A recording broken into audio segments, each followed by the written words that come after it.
بسم اللہ الرحمن الرحیم۔ فاتح بیت المقدس سلطان صلاح الدین ایوبی رحمۃ اللہ علیہ۔ دربان اندر آیا، سب نے اس کی طرف دیکھا۔ اس نے کہا، صحرا کے گشتی دستے کا کماندار اپنے 3 سپاہیوں کے ساتھ آیا ہے، وہ سودانیوں کی لاشیں لائے ہیں۔ سب نے دربان کی مداخلت کو اچھی نظر سے نہ دیکھا۔ وہ اس وقت سلطان ایوبی بڑے ہی اہم اور خفیہ اجلاس میں مصروف تھا، لیکن سلطان نے دربان سے کہا، انہیں اندر بھیج دو۔ سلطان ایوبی نے اپنے دربان سے کہہ رکھا تھا کہ جب بھی اسے کوئی ملنے آئے وہ اسے اطلاع دے، اور اگر رات اسے جگانے کی ضرورت محسوس ہو تو فوراً جگا لے۔ سلطان کوئی بات اور کوئی ملاقات التوا میں نہیں ڈالا کرتا تھا۔ عہدیدار اندر آیا، اس کا چہرہ گرد سے اٹا ہوا اور تھکا تھکا نظر آتا تھا۔ سلطان ایوبی نے اسے بٹھایا اور دربان سے کہا کہ اس کے لیے پینے کے لیے کچھ لے آؤ۔ عہدیدار نے سلطان کو بتایا کہ اس کے گشتی سنتریوں نے 4 سودانی حبشیوں سے ایک مغویہ لڑکی کو چھڑانے کی کوشش میں 2 کو تیروں سے مار ڈالا ہے اور وہ لڑکی کو اٹھا کر بھاگ گئے ہیں۔ عہدیدار نے بتایا کہ سنتریوں کے بیان کے مطابق لڑکی خانہ بدوش یا کسی عام گھرانے کی نہیں تھی، وہ بہت ہی امیر لگتی تھی اور اس نے کہا تھا کہ وہ خلیفہ کی ملکیت ہے۔ معلوم ہوتا ہے، سلطان ایوبی نے کہا، اللہ ذوالجلال میری مدد کو آ گیا ہے۔ وہ باہر نکل گئے۔ کمرے میں بیٹھے ہوئے سب حاکم اس کے پیچھے چلے گئے۔ باہر زمین پر 2 لاشیں پڑی تھیں۔ ایک لاش پیٹ کے بل تھی، اس کی پیٹھ میں تیر اترا ہوا تھا۔ دوسری لاش کی گردن میں تیر پیوست تھا۔ پاس 3 سپاہی کھڑے تھے۔ انہوں نے امیر مصر کو، جو ان کا سالار اعلیٰ بھی تھا، شاید پہلی بار دیکھا تھا۔ وہ فوجی انداز سے سلام کر کے پرے ہٹ گیا۔ سلطان ایوبی نے ان کے سلام کا صرف جواب ہی نہیں لیا بلکہ ان سے ہاتھ ملایا اور کہا، یہ شکار کہاں سے مار لائے ہو مومنو؟ اور سنتری نے، جس نے چٹان سے تیر چلا کر 2 آدمیوں کو مارا تھا، سلطان ایوبی کو سارا واقعہ پوری تفصیل سے سنا دیا۔ کیا یہ ممکن ہو سکتا ہے کہ وہ لڑکی خلیفہ ہی کی داشتہ ہو؟ سلطان ایوبی نے اپنے مشیروں سے پوچھا۔ معلوم یہی ہوتا ہے، علی بن سفیان نے کہا۔ ان کے خنجر دیکھیے۔ اس نے 2 خنجر سلطان ایوبی کو دکھائے۔ جس وقت سپاہی واقعہ سنا رہا تھا، علی بن سفیان لاشوں کی تلاشی لے رہا تھا۔ انہوں نے سودان کا قبائلی لباس پہن رکھا تھا۔ کپڑوں کے اندر ان کے کمر بند تھے، جن کے ساتھ ایک ایک خنجر تھا۔ یہ خلیفہ کے حفاظتی دستے کے خاص ساخت کے خنجر تھے۔ ان کے دستوں پر قصر خلافت کی مہریں لگی ہوئی تھی۔ علی بن سفیان نے کہا، اگر انہوں نے یہ خنجر چوری نہیں کیے تو یہ دونوں قصر خلافت کے حفاظتی دستے کے سپاہی ہیں۔ یہ کہا جا سکتا ہے کہ لڑکی وہی ہے جو خلیفہ کے حرم سے اغوا ہوئی ہے، اور اغوا کرنے والے خلیفہ کے محافظوں میں سے ہیں۔ لاشیں اٹھاؤ اور خلیفہ کے پاس لے چلو۔ سلطان ایوبی نے کہا، پہلے یقین کر لیا جائے کہ یہ واقعی خلیفہ کے محافظوں میں سے ہیں۔ علی بن سفیان نے کہا، اور وہاں سے چلا گیا۔ ذرا وقت نہیں گزرا تھا کہ علی بن سفیان کے ساتھ قصر خلافت کا ایک کماندار آ گیا۔ انہیں دونوں لاشیں دکھائیں گئی۔ اس نے فوراً پہچان لیا اور کہا، یہ دونوں محافظ دستے کے سپاہی ہیں۔ گزشتہ 3 روز سے چھٹی پر تھے۔ ان کی چھٹی 7 دن کی رہتی تھی۔ کوئی اور سپاہی بھی چھٹی پر ہے؟ سلطان ایوبی نے پوچھا۔ 2 اور ہیں۔ کیا وہ ان کے ساتھ چھٹی پر گئے تھے؟ اکٹھے گئے تھے، کماندار نے جواب دیا، اور ایک ایسا انکشاف کیا جس نے سب کو چونکا دیا۔ اس نے کہا، یہ سودان کے قبیلے سے تعلق رکھتے ہیں جو خون خواری میں مشہور ہے۔ ان میں فرعونوں کے وقت کی کچھ رسمیں چلی آ رہی ہیں۔ یہ قبیلہ ہر 3 سال بعد ایک جشن مناتا ہے۔ یہ ایک میلہ ہوتا ہے جو 3 دن اور 3 راتیں رہتا ہے۔ दिन ऐसे मुकर्रर करते हैं कि जब 14वीं रात चांद पूरा होता है। मेले में वो लोग भी जाते हैं जिनका इस कबीले के साथ कोई ताल्लुक नहीं होता, वो सिर्फ अयाशी के लिए जाते हैं। मेले में लड़कियों की खरीदो फरोख्त के लिए बाकायदा मंडी लगती है। इस मेले से एक माह पहले ही इर्द गिर्द बल्कि काहिरा तक के लोग जिनकी बेटियां जवान हो गई हैं होशियार और चौकस हो जाते हैं। वो लड़की को बाहर नहीं जाने देते। इन दिनों खाना बदोश भी इस इलाके से दूर चले जाते हैं। लड़कियां अगवा होती हैं और मेले में फरोख्त हो जाती हैं। ये चारों सूडानी इसी मेले के लिए छुट्टी पर गए थे। मेला 3 रोज़ बाद शुरू हो रहा था। क्या इनके मतलब ये कहा जा सकता है कि खलीफा के हरम की लड़की उन्होंने अगवा की होगी?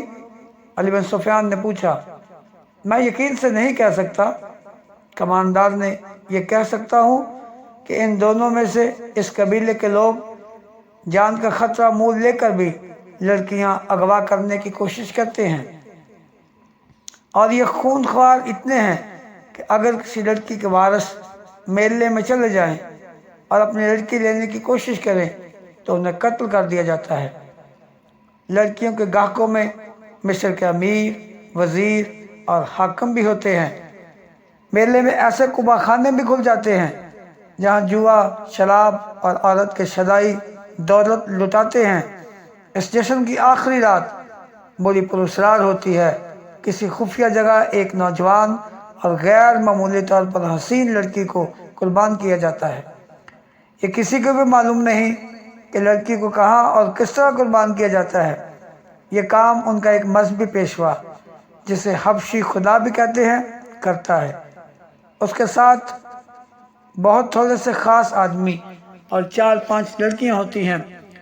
लोगों को लड़की का कटा हुआ सर और खून दिखाया जाता है, जिसे देखकर ये कबीला पागलों की तरह नाचता और शराब पीता है। खलीफा ने मुहाफ़िज़ दस्ते के नाक में दम कर रखा था। तमाम तर मुहाफ़िज़ दस्ता धूप में खड़ा था। सूरज गरूब होने में कुछ देर बाकी थी। इस दस्ते को सुबह खड़ा किया गया था। कमानदारों और ओहदेदारों को भी खाने की इजाज़त दी गई थी, न पानी पीने की। रजब बार बार आता और ऐलान करता था कि लड़की मुहाफ़िज़ों की मदद के बगैर अगवा नहीं की जा सकती थी। जिस किसी ने अगवा में मदद दी है वो सामने आ जाए, वरना तुम्हें यही भूखा और प्यासा मार दिया जाएगा। अगर लड़की खुद भाग गई होती तो तुम में से किसी न किसी ने ज़रूर देखी होती। इन धमकियों का कुछ असर नहीं हो रहा था। सब कहते थे कि वो बेगुनाह है। खलीफा रजब को टिकने नहीं दे रहा था। उसने रजब से कहा था, मुझे लड़की का अफसोस नहीं, परेशानी ये है कि जो इतने कड़े पहरे से लड़की अगवा कर सकते हैं वो मुझे भी कत्ल कर सकते हैं। मुझे ये सबूत चाहिए कि लड़की को सलाहुद्दीन अय्यूबी ने अगवा कराया है। रजब ने ही अगवा का बहतान सुल्तान अय्यूबी के सर थोपा था, मगर खलीफा उसे कह रहा था कि सबूत लाओ। रजब सबूत कहाँ से लाता? उसकी जान पर बन गई थी। वो एक बार फिर मुहाफ़िज़ दस्ते के सामने गया। गुस्से से वो बावला हुआ जा रहा था। वो कई बार दी हुई धमकी एक बार फिर देने ही लगा था कि दरवाजे पर खड़े संतरियों ने दरवाजे खोल दिए और ऐलान किया, अमीर मिस्र तशरीफ़ ला रहे हैं। बड़े दरवाजे में सुल्तान अय्यूबी का घोड़ा दाखिल हुआ। उसके पीछे वो मुहाफ़िज़ सवारों के घोड़े थे।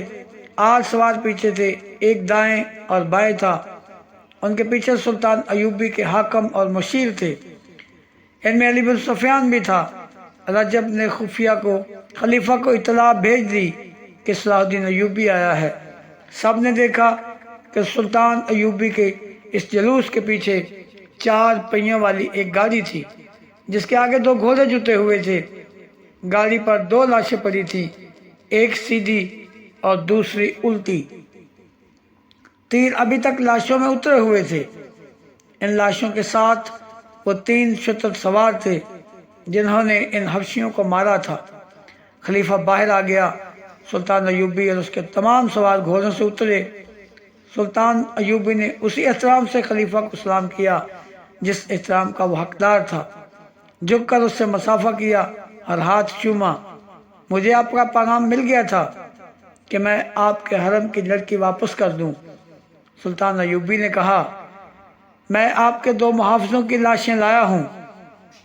ये लाशें मुझे बेगुनाह साबित कर देंगी और मैं हजूर अक़दस में ये गुजारिश करना भी ज़रूरी समझता हूँ कि सलाहुद्दीन अयूबी आपकी फ़ौज का सिपाही नहीं है। जिस खिलाफत की आप नुमाइंदगी कर रहे हैं वो इसका भेजा हुआ है। खलीफा ने सलाहुद्दीन अयूबी के तेवर भांप लिए। उस फातमी खलीफा का ज़मीर गुनाहों के बोझ से कराह रहा था। वो सुल्तान अयूबी की बारोब और पुरजलाल शख्सियत का सामना करने के काबिल नहीं था। उसने सुल्तान अयूबी के कंधे पर हाथ रखकर कहा, मैं तुमने अपने बेटों से ज़्यादा अजीज समझता हूँ। सलाहुद्दीन अयूबी, अंदर आओ, मेरी हैसियत अभी मुल्ज़म की है। सुल्तान अयूबी ने कहा, मुझे अभी सफाई पेश करनी है कि मैं अगवा का मुल्ज़म नहीं हूँ। अल्लाह ज़ुल जलाल ने मेरी मदद फरमाई है और 2 लाशें भेजी हैं। ये लाशें बोलेंगी नहीं। इनकी खामोशी और इनमें उतरे हुए तीर गवाही देंगे कि सलाहुद्दीन अयूबी इस जुर्म का मुजरम नहीं है। वो कसर खिलाफत में सरजद हुआ है। जब तक अपने आप को बेगुनाह साबित नहीं कर लूँगा अंदर नहीं जाऊँगा। वो लाशों की तरफ चला। खलीफा पशेमान सा हो गया और सुल्तान के पीछे गया। थोड़ी दूर 400-450 नफरी के मुहाफ़िज़ दस्ता खड़ा था। सुल्तान अयूबी ने लाशें उठवाकर उस दस्ते के सामने रख दी और बुलंद आवाज़ में कहा, 8 सिपाही आगे आओ और लाशों को देखकर बताओ कि ये कौन है। पहले कमांडार और ओहदेदार आए। उन्होंने लाशें देखकर उनके नाम बताए और कहा, ये हमारे दस्ते के सिपाही थे। उनके बाद 8 सिपाही आए। उन्होंने भी लाशों को देखकर कहा कि ये उनके साथी थे। 8 और सिपाही आए, फिर 8 और आए। इसी तरह 8 सिपाही आते रहे और बताते रहे कि ये लाशें उनके फलां साथियों की हैं। सलाहुद्दीन अयूबी खलीफा ने कहा, मैंने मान लिया है कि ये लाशें कसर खिलाफत के 2 मुहाफ़िज़ों की हैं। मैं इससे आगे सुनना चाहता हूँ कि इन्हें किसने हलाक किया है। सलाहुद्दीन अयूबी ने उस गश्ती संतरी से जिसने उन्हें हलाक किया था कहा कि अपना बयान दोहराए। उसने सारा वाक़या खलीफा को सुना दिया। वो ख़त्म कर चुका तो सुल्तान अयूबी ने खलीफा से कहा, लड़की मेरे पास नहीं लाई गई। वो सूडानी हबशियों के मेले में फरोख्त होने के लिए गई है। खलीफा खसियाना हुआ जा रहा था। उसने सुल्तान अयूबी से कहा कि वो अंदर चले। सुल्तान अयूबी ने अंदर जाने से इनकार कर दिया और कहा, मैं उस लड़की को जिंदा या मुर्दा बरामद करके आपके हजूर हाजिरी दूंगा। अभी मैं इतना ही कहूँगा कि हरम की एक ऐसी लड़की अगवा जो तोहफे के तौर पर आई थी और जो आपकी मनकूहा बीवी नहीं दाश्ता थी, मेरे लिए ज़रा भर अहमियत नहीं रखती। अल्लाह ताला ने मुझे इससे अहम फ़राइज़ सौंपे हैं। मेरी परेशानी ये नहीं कि एक लड़की अगवा हुई है। खलीफा ने कहा, असल परेशानी ये है कि इस तरह लड़कियां अगवा होने लगी तो मुल्क में कानून का क्या हशर होगा। और मेरी परेशानी ये है कि सल्तनत उस्मानिया इस्लामिया अगवा हो रही है। सुल्तान अयूबी ने कहा, आप ज़्यादा परेशान ना हों। मेरा शोबा सरागरसानी लड़की को बरामद करने की पूरी कोशिश करेगा। खलीफा सलाहुद्दीन अयूबी को ज़रा परे ले गया और कहा, सलाहुद्दीन, मैं एक अरसे से देख रहा हूँ कि तुम मुझसे खिंचे खिंचे रहते हो। मैं नजमुद्दीन अयूब सलाहुद्दीन अयूब के वालिद मोहतरम का बहुत रहम करता हूँ, मगर तुम्हारे दिल में मेरे लिए ज़रा भर एहतराम नहीं है। और मुझे आज बताया गया है कि जामिया मस्जिद के खतीब अमीरुल आलम ने यह गुस्ताखी की है कि खुतबे से मेरा नाम हटा दिया है। मुझे रजब ने बताया है कि मैं उसे اس گستاخی کی سزا دے سکتا ہوں۔ میں تم سے پوچھنا چاہتا ہوں کہ اس نے تمہاری شہ پر تو ایسا نہیں کیا؟ میری شہ پر نہیں، میرے حکم پر اس نے خلیفہ کا نام خطبہ سے حذف کیا ہے۔ سلطان ایوبی نے کہا، صرف آپ کا نام نہیں بلکہ ہر اس خلیفہ کا نام خطبے سے ہٹا دیا گیا ہے جو آپ کے بعد آئے گا اور جو اس کے بعد آئے گا۔ کیا یہ حکم فاطمی خلافت کمزور کرنے کے لیے جاری کیا گیا ہے؟ خلیفہ نے پوچھا، مجھے شک ہے کہ یہاں عباسی خلافت لائی جا رہی ہے۔ حضور بہت بوڑھے ہو گئے ہیں۔ سلطان ایوبی نے کہا، قرآن نے شراب کو اسی لیے حرام کہا ہے کہ اس سے دماغ معاف ہو جاتا ہے۔ سلطان نے ذرا سوچ کر کہا، میں نے خلیفہ فیصلہ کیا ہے کہ کل سے آپ کے محافظ دستے میں رد و بدل ہوگا اور رجب کو میں واپس لے کر اپنا نیا کماندار دوں گا، لیکن میں رجب کو یہاں رکھنا چاہتا ہوں۔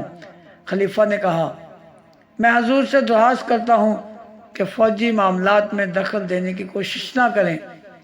تو دوستو، یہ تھی آج کی خوبصورت ویڈیو۔ اچھی لگے تو لائک کرنے کے بعد چینل کو سبسکرائب بھی کر دیں، بیل آئیکن کو دبا دیں تاکہ ہر نئی ویڈیو آپ تک سب سے پہلے پہنچ سکیں۔ تو ملتے ہیں اگلی ویڈیو میں، تب تک کے لیے خدا حافظ۔